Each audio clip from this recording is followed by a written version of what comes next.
ओम नमः शिवाय।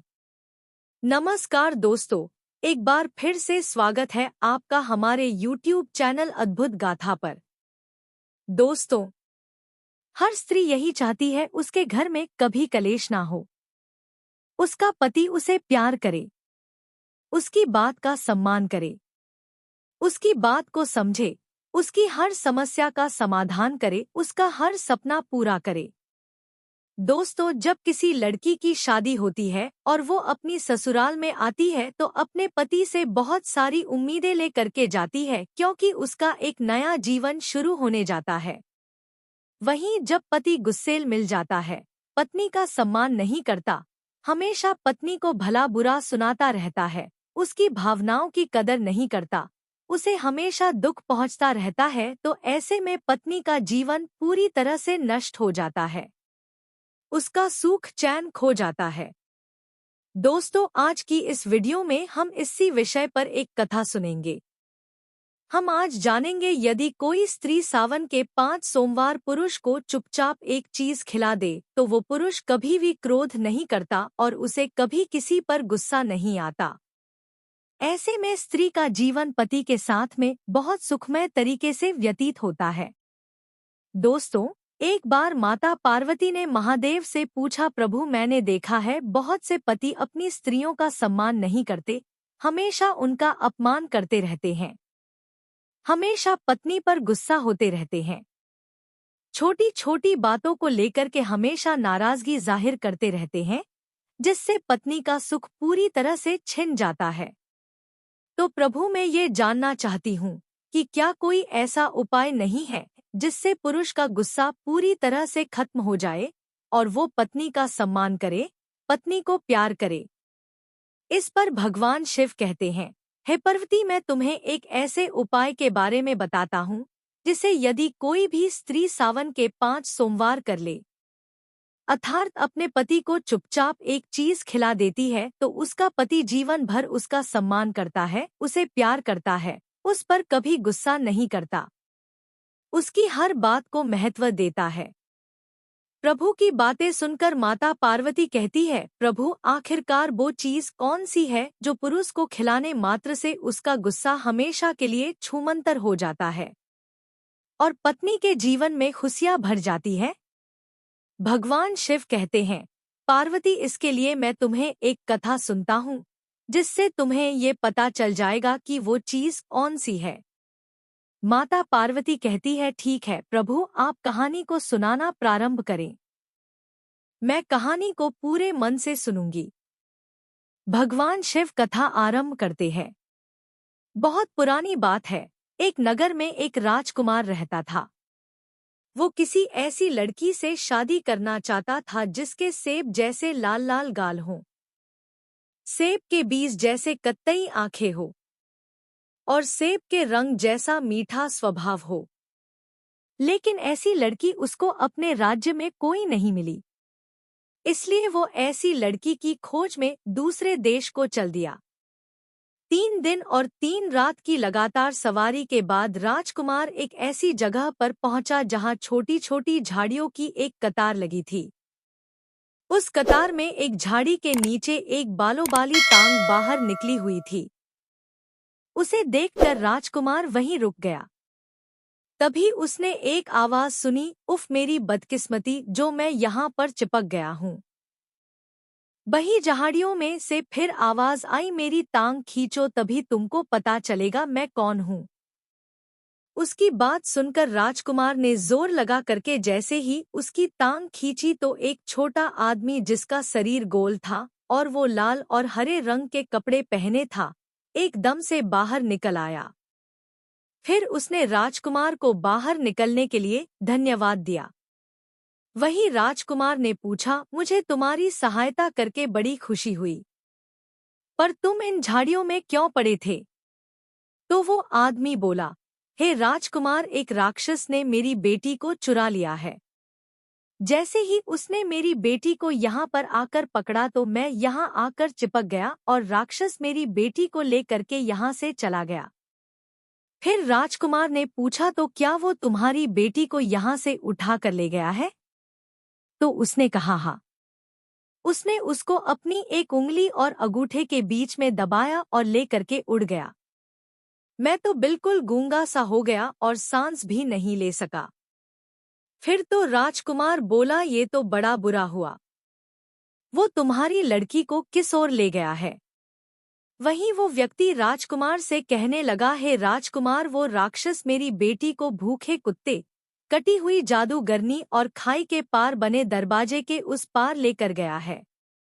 जैसे ही उस आदमी ने राजकुमार को सारी बात बताई तो राजकुमार ने कहा, तुम चिंता मत करो, मैं तुरंत ही जाता हूँ और तुम्हारी बेटी को अभी लेकर आता हूँ। मगर एक बात बताओ, तुम्हारी बेटी देखने में कैसी है? यदि मुझे ये मालूम पड़ जाएगा कि तुम्हारी बेटी इस प्रकार दिखती है तो मुझे पहचानने में बहुत आसानी होगी और मैं उसे लेकर आऊंगा। राजकुमार की बात को सुनकर के वो आदमी कहने लगा, हे राजकुमार, मेरी बेटी के गाल सेव जैसे लाल है, आंखें उसकी सेव के बीज जैसी कत्थई है और स्वभाव उसका सेव के रस जैसा मीठा है। भगवान शिव कहते हैं, इधर राजकुमार को भी ऐसी ही लड़की की खोज थी। फिर तो राजकुमार उस आदमी की बात को सुनते ही उससे बिल्कुल भी नहीं रुका गया और कहने लगा, अब तुम चिंता मत करो, मुझे भी ऐसी ही लड़की की तलाश थी। इस प्रकार राजकुमार तुरंत ही अपने घोड़े पर सवार होकर उस लड़की की खोज में दौड़ पड़ा। चलते चलते राजकुमार दूर जंगल में निकल गया, मगर राक्षस का ठिकाना नहीं ढूंढ सका और फिर वो परेशान हो करके एक सरोवर के किनारे सोच विचार में बैठा हुआ था। तभी संयोग से घूमते घामते उसी सरोवर के किनारे एक साधु आ जाते हैं, जो विष्णु भगवान के उपासक थे। जब साधु ने राजकुमार को बहुत ज्यादा चिंता में देखा तो साधु ने कहा, क्या बात है राजकुमार, इतनी चिंता में क्यों हो? आखिरकार क्या समस्या है तुम्हें? साधु की बात को सुनकर राजकुमार ने बताया, महाराज, एक राक्षस यहाँ पर कहीं जंगल में रहता है, वो एक लड़की को जंगल से उठा लाया है। मैं उसे ही ढूंढ रहा हूँ, किंतु मुझे उसका कहीं भी ठिकाना नहीं मिल रहा है। मैं क्या करूँ, कुछ समझ नहीं आ रहा है। राजकुमार की बात सुनकर साधु ने अपनी दिव्या दृष्टि से राक्षस का ठिकाना पता लगा लिया और राजकुमार से कहा, मैं तुम्हें उसका ठिकाना बताता हूँ, लेकिन ध्यान रहे वहां तुम्हें कुछ समस्याओं से हो करके गुजरना पड़ेगा। राजकुमार ने कहा, मुझे मंजूर है। तब साधु महाराज ने कहा, ठीक है, मैं तुम्हें बताता हूँ तुम्हें कौन सी समस्याओं से गुजरना पड़ेगा। जब तुम राक्षस के ठिकाने पर पहुंचोगे तो सबसे पहले तुम्हें एक कुत्ता मिलेगा जो बहुत ही गुस्से वाला है, और मैं तुम्हें बताना चाहता हूँ कि वो असल में कुत्ता नहीं है, वो एक भयानक राक्षस है और कुत्ते के रूप में पहरेदारी करता है। और यदि कोई उस गुप्त स्थान पर घुसने की कोशिश करता है तो वो कुत्ता उस पर हमला कर देता है और उसे खत्म कर देता है। वहीं जब तुम और आगे बढ़ोगे तो तुम्हें एक जादूगरनी मिलेगी, जिसे किसी इंसान को देखते ही इतना गुस्सा आता है कि वो गुस्से से लाल हो जाती है और सामने वाले इंसान को मार कर खा जाती है। और फिर तुम जब और आगे बढ़ोगे तो तुम्हें एक दरवाजा मिलेगा जो असल में दरवाजा नहीं है, वो भी एक राक्षस है जो दरवाजे के रूप में पहरेदारी करता है और उसमें प्रवेश करने वाले इंसान को तुरंत ही खा जाता है। साधु महाराज राजकुमार से आगे कहते हैं, हे राजकुमार, यदि तुम्हें इन तीनों के गुस्से से बचना है, इनके गुस्से को काबू में करना है, उनका गुस्सा खत्म करना है, तो तुम्हें अपने साथ में एक चीज रखकर ले जानी है। और जब वो तुम्हारे ऊपर गुस्सा करना प्रारंभ हो तो उनसे कहना कि मुझे पर गुस्सा मत करो, मैं तुम्हें एक ऐसी चीज पिलाने आया हूँ जिसको पीने के बाद तुम अमर हो जाओगे। और फिर तुम उस चीज को निकालना जिसके बारे में मैं तुम्हें बताता हूँ, और फिर तुम उस चीज को उन तीनों को 5-5 घूंट पिला देना। वो जैसे ही इसे पिएंगे तो उस चीज के प्रभाव से वो तुम्हारे गुलाम हो जाएंगे और तुम्हें आगे जाने के लिए खुशी खुशी रास्ता दे देंगे और तुम्हारे साथ मित्रवत व्यवहार करेंगे। भगवान शिव कहते हैं, हे पार्वती, इस प्रकार साधु की बात को सुन करके राजकुमार ने जंगल से उस चीज की व्यवस्था की जो साधु ने बताई थी। और फिर वह राक्षस के ठिकाने पर पहुंच गया। राजकुमार हवा की गति से भागा जा रहा था कि एक कुत्ते का घर आया। कुत्ता अपने घर से निकलकर भौंकने लगा। राजकुमार, तुम कहाँ जा रहे हो? सावधान हो जाओ, यदि तुमने आगे जाने की कोशिश की तो मैं तुम्हें खा जाऊंगा। कुत्ते की बातें सुनकर राजकुमार ने वो चीज निकाली जिस चीज के बारे में साधु ने बताया था और फिर उस कुत्ते से कहा, तुम्हें मैं एक ऐसी चीज पिलाऊंगा कि तुम अमर हो जाओगे। मुझे आगे जाने दो। राजकुमार की बात सुनकर कुत्ता कहने लगा, यदि ऐसी बात है तो ठीक है, तुम मुझे वो चीज दिखाओ। वो चीज क्या है? राजकुमार ने वो चीज निकाली और कुत्ते को पिला दी और कहा, मैं राक्षस के किले को जा रहा हूँ, जहाँ सेव जैसे सुर्ख गाल वाली, सेव के बीज जैसी कथई रंग आँख वाली और सेव के रस जैसे मीठे स्वभाव वाली लड़की कैद है। राजकुमार की बात को सुनकर कुत्ता कहने लगा, हे राजकुमार, मुझे किसी को भी देखते ही एकदम से क्रोध आ जाता था, लेकिन जब से मैंने तुम्हारी दी हुई चीज पी है तब से मेरा गुस्सा पता नहीं कहाँ गायब हो गया। राजकुमार, तुम बहुत अच्छे हो, अब तुम आगे जा सकते हो। मैं तुम्हें कोई नुकसान नहीं पहुंचाऊंगा, मगर एक बात ध्यान रखना, यदि तुम्हें कहीं पर वो लड़की दिखाई ना दे या वो लड़की कहीं पर नहीं मिले तो तुम्हें वहां पर एक सेव दिखाई देगा, तुम उस सेव को ही उठा लेना। इस प्रकार राजकुमार फिर अपने घोड़े पर चढ़ा और हवा की गति से अपने घोड़े को दौड़ाता हुआ वो जादूगरनी के घर के पास आ गया। राजकुमार को देखते ही जादूगरनी ने कहा, ए राजकुमार, सावधान हो जाओ, यदि आगे बढ़े तो मैं तुम्हें जिंदा खा जाऊंगी। राजकुमार ने जादूगरनी को भी वो चीज पिला दी और फिर राजकुमार ने जवाब दिया, मैं राक्षस के किले को जा रहा हूँ, जहाँ सेव जैसे सुरुख गाल वाली, सेव के बीज जैसे कत्थई रंग आँख वाली और सेव के रस जैसे मीठे स्वभाव वाली लड़की कैद है। फिर तो जादूगरनी का गुस्सा ठंडा हो गया और राजकुमार से कहा, ठीक है, तुम यहाँ से आगे जा सकते हो, मैं तुम्हें कोई नुकसान नहीं पहुँचाऊंगी। जादूगरनी की बात सुनकर राजकुमार ने जादूगरनी को एक कंबल भेंट किया। जादूगरनी ने उस कंबल को अपने शरीर के चारों ओर लपेट लिया और कहने लगी, राजकुमार, तुम बहुत अच्छे हो, मैं तुम्हें कोई नुकसान नहीं पहुंचाऊंगी, तुम यहाँ से आगे जा सकते हो। भगवान करे कि तुम उस लड़की को छुड़ाने में कामयाब हो जाओ। पर याद रखना, अगर तुम्हें वो लड़की वहां पर ना मिले तो वहां पर एक सेव रखा होगा, तुम उस सेव को जरूर उठा लेना। इस प्रकार राजकुमार जादूगरनी के मकान के ऊपर से छलांग लगाता हुआ हवा की तरह तेजी के साथ में उस लड़की की खोज में आगे चल दिया। और फिर वो एक दरवाजे के पास में आया जो एक राक्षस के रूप में खड़ा हुआ था। वहीं वो दरवाजा राजकुमार को देख करके कहने लगा, ए राजकुमार, सावधान हो जाओ, यदि तुमने एक कदम भी आगे बढ़ाया तो मैं तुम्हें खा जाऊंगा। राजकुमार ने उस राक्षस को भी वो चीज पिला दी और उसका गुस्सा शांत कर दिया और कहा, मैं राक्षस के किले को जा रहा हूँ, जहाँ सेव जैसे सुर्ख गाल वाली, सेव के बीज जैसे कत्थई रंग आँख वाली और सेव के रस जैसे मीठे स्वभाव वाली लड़की कैद है। दरवाजे ने कहा, मेरा गुस्सा पता नहीं कैसे शांत हो गया, तुम बहुत अच्छे राजकुमार हो, अब मैं तुम्हें रास्ता देता हूँ, तुम आगे जा सकते हो। राजकुमार ने देखा दरवाजे पर जंग लगा हुआ था तो उसने दरवाजे की जंग को साबुन से साफ किया। तो दरवाजा खुश होकर बोला, जाओ राजकुमार जाओ, भगवान करे कि तुम उस लड़की को छुड़ाने में कामयाब हो, मगर एक बात ध्यान रखना, अगर तुम्हें वहां पर वो लड़की दिखाई ना दे तो वहां पर तुम्हें एक सेव रखा हुआ जरूर दिखाई देगा, तुम उस सेव को अवश्य उठा लेना।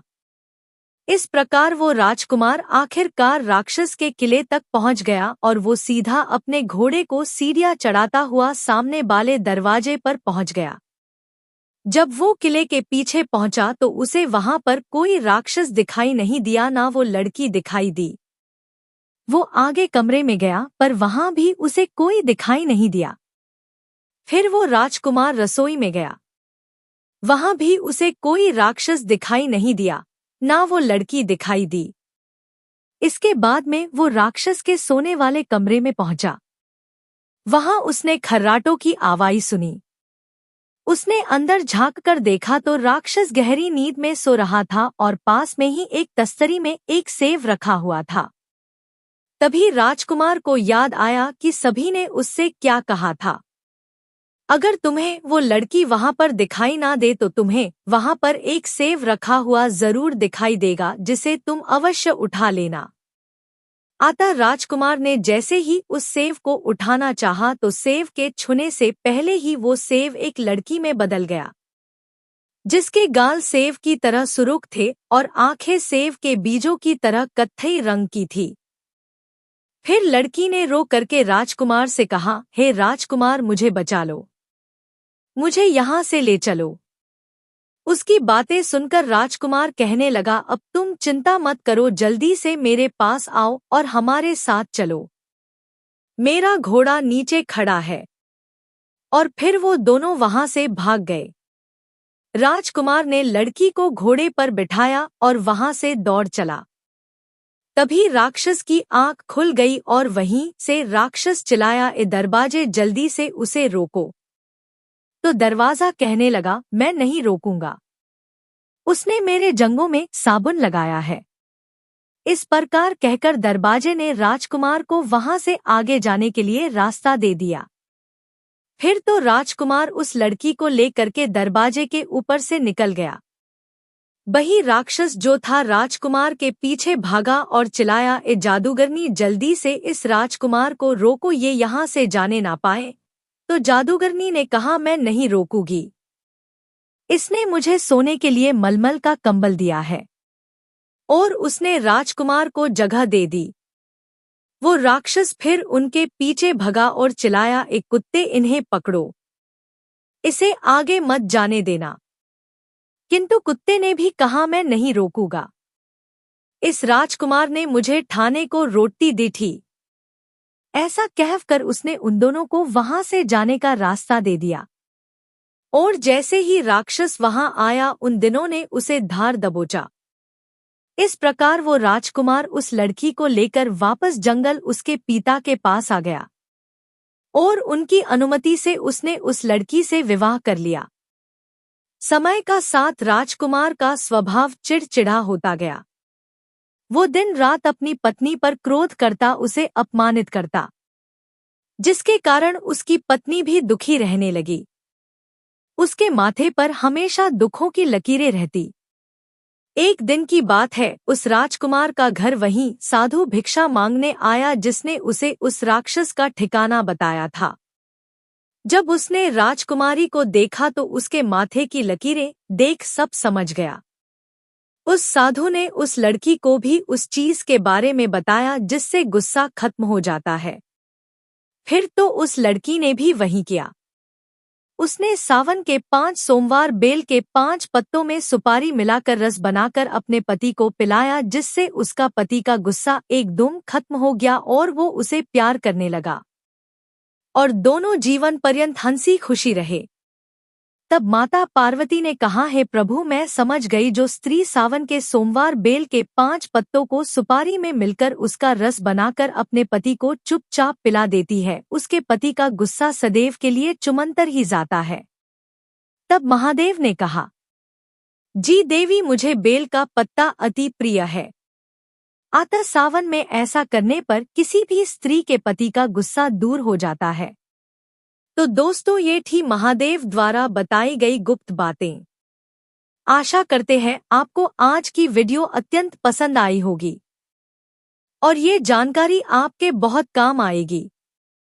यदि आपको हमारी वीडियो पसंद आई है तो एक लाइक करें और कमेंट में प्रेम से ओम नमः शिवाय अवश्य लिखिएगा। महादेव और माता पार्वती आप सभी पर अपनी अनुकंपा बनाए रखे एवं आपके परिवार में मंगल करें। इसी मनोकामना के साथ आज के लिए इतना ही। मिलते हैं अगली वीडियो में। तब तक के लिए नमस्कार।